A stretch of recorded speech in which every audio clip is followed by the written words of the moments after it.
పెద్దలు గౌరవనీయులు వ్యవసాయ శాఖ మంత్రివర్యులు తుమ్మల నాగేశ్వరరావు గారు, గౌరవ శాసనసభ్యులు ప్రియ మిత్రులు అనిరుద్ రెడ్డి గారు, శ్రీహరి ముదిరాజ్ గారు, డాక్టర్ వంశీ గారు, డాక్టర్ పర్ణికా రెడ్డి గారు, కసిరెడ్డి నారాయణ రెడ్డి గారు, బెగారెడ్డి గారు, శంకర్, పెద్దలు గౌరవనీయులు రాష్ట్ర planning commission vice chairman Chinnareddy గారు, సివిల్ సప్లైస్ కమిషనర్ చౌహాన్ గారు, మరి వేదిక మీద పెద్దలందరూ, అదేవిధంగా ఇక్కడ వచ్చేసిన రైతులు, అన్నలు, తమ్ముళ్ళు, అక్కలు, చెల్లెళ్ళు, మీడియా మిత్రులందరికీ నమస్కారం.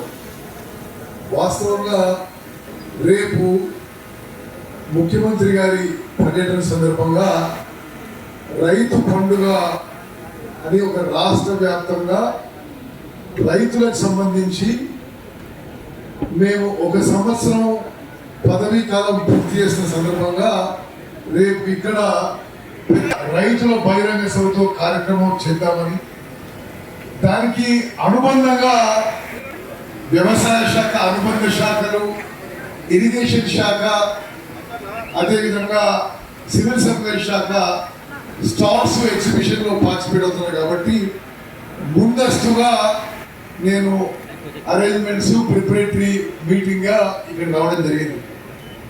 మరి ఒకసారి ఎమ్మెల్యే ఎంపీ గెలిచిన, నేను మొదటిసారి ఎమ్మెల్యే కాకముందే ఆయన మంత్రి. 1985లో ఆయన ఇరిగేషన్ మంత్రి. మరి ఆయనకి బహుశా కంటే ఎక్కువ తెలిసి చాలా సమర్థవంతం. మా పక్క జిల్లా చాలా ఏళ్ళు వారు తెలుగుదేశం పార్టీ, కాంగ్రెస్, చాలా విషయాల్లో పొలిటికల్ విషయంలో డిఫర్ అయ్యేవాళ్ళం. కానీ అతను ఎప్పుడు మేము రెస్పెక్ట్ చేసేవాళ్ళం. ఎందుకంటే అతనికి ఏ బాధ్యత ఇస్తే, ఏ బాధ్యత ఇచ్చినా చాలా సిన్సియర్ గా సమర్థవంతంగా నిర్వహించే తుమ్మల నాగేశ్వర గారు ఈరోజు నిజంగా ఈ ఎగ్జిబిషన్, ఈ రైతు పండుగ ఇంత భారీ స్థాయిలో ఇంత అద్భుతంగా జరుగుతుందంటే తుమ్మల నాగేశ్వర గారి కారణం. వారిని మనస్ఫూర్తిగా అభినందిస్తున్నాను. మరి వారు చాలా విషయాలు చెప్పారు, అవన్నిటికీ నేను మళ్ళీ ప్రస్తావించాను. కానీ 2-3 విషయాలు చెప్పాలి. గౌరవ ముఖ్యమంత్రి రేవంత్ రెడ్డి గారు, గౌరవ వ్యవసాయ శాఖ మంత్రి తుమ్మల నాగేశ్వర గారి ఆధ్వర్యంలో తెలంగాణ రైతాంగానికి స్పష్టమైన హామీ ఇస్తున్నాము. మేము రైతు పక్షపాత ప్రభుత్వము.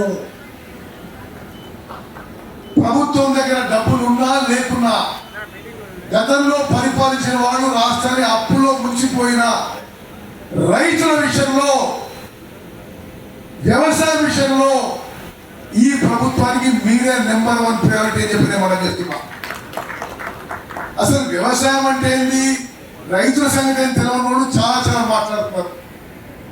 మనం ఒక నిమిషం రైతు రుణమాఫీ గురించి మాట్లాడదాం. నేను గతంలో కూడా నేను చెప్పిన, ఒకసారి ఎంపీ ఉన్నా, ఆసారి ఎమ్మెల్యే ఉన్నా, సపరేట్ తెలంగాణలో మంత్రి ఉన్నా, 6 ఏళ్ళు తెలంగాణ కాంగ్రెస్ అధ్యక్షుడిగా ఉన్నా, ఉమ్మడి ఆంధ్రప్రదేశ్లో మంత్రిగా ఉన్నా. 10 ఏళ్ల పాటు వాళ్ళు రుణమాఫీ విషయంలో తెలంగాణ రైతాంగాన్ని మోసం చేసి మొదటి 5 ఏళ్లలో కేవలం మితి వరకే ఇచ్చింది. 2 5 ఏళ్లలో అరకుర ఇచ్చి చివరి సంవత్సరంలో ఎన్నికలకు పోతున్నామని కొంత అమౌంట్ ఇచ్చారు. అది మీరు మా రైతు రుణమాఫీ పోల్చండి.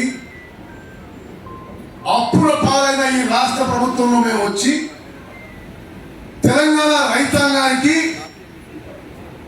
6 నెలల లోపల 18,000 కోట్లు, 21 లక్షల మంది రైతులకి రుణమాఫీ చేసినామంటే ఈ స్వతంత్ర భారతదేశంలో ఏ రాష్ట్రంలో ఈ స్థాయిలో ఇంత అమౌంట్ రైతు రుణమాఫీకి ఇవ్వలేదని చెప్పి నేను మనం చేస్తున్నాం. కొంతమంది మిగిలిపోయారు. తప్పనిసరిగా మేము గౌరవ ముఖ్యమంత్రి గారిని రిక్వెస్ట్ చేసినాం, మిగిలిపోయిన వాళ్ళకు కూడా రైతు రుణమాఫీ చేయాలని. వారు రేపు దాని విషయంలో ప్రకటన చేస్తారని చెప్పి మా సంపూర్ణ నమ్మకం, విశ్వాసం.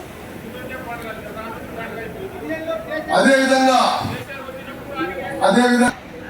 మేము ఎక్కువ వరి పండిస్తున్నాం అని చెప్పి పదే టీఆర్ఎస్ వాళ్ళు చెప్పుకునేవాడు. ఈ వానాకాలం ఈ వానాకాలం పంట తెలంగాణ రాష్ట్రంలో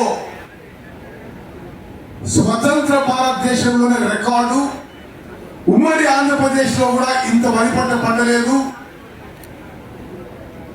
తెలంగాణలో ఇది హైయెస్ట్ రికార్డు. ఉమ్మడి ఆంధ్రప్రదేశ్లో మొత్తం భారతదేశంలో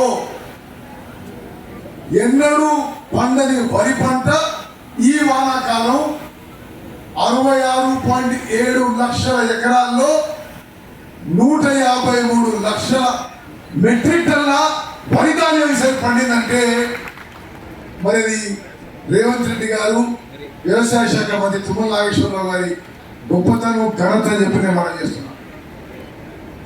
రికార్డు స్థాయిలో స్వతంత్ర భారతదేశంలో రికార్డుగా 66.7 లక్షల ఎకరాల్లో 153 లక్షల మెట్రిక్ టన్ల వరి ధాన్యం ఈ వానాకాలం పంట పండింది. మరి మిత్రులారా, మంచి పంట పండింది, మంచి రేటు ఇస్తున్నాం. నేను మళ్ళీ హామీ ఇస్తున్నా ఈ తెలంగాణ రైతాంగానికి ఈ ప్లాట్ఫామ్ నుంచి. దొడ్డు రకానికి తప్పనిసరిగా ఎంఎస్పి మీద కొనుగోలు చేస్తాం. సన్నాలకి ఎంఎస్పి మీద 500 బోనస్ తో కొనుగోలు చేస్తామని ప్రమాణం చేస్తాం. ఒక్కసారి మీరు ఆలోచన చేయండి. మీడియా మిత్రులకు కూడా నేను మనం చేస్తున్నా, ఈ 153 లక్షల మెట్రిక్ టన్నులు ద్వారా తెలంగాణ రైతాంగానికి ఈ ఒక్క వానాకాలం పంట మీద 40,000 కోట్ల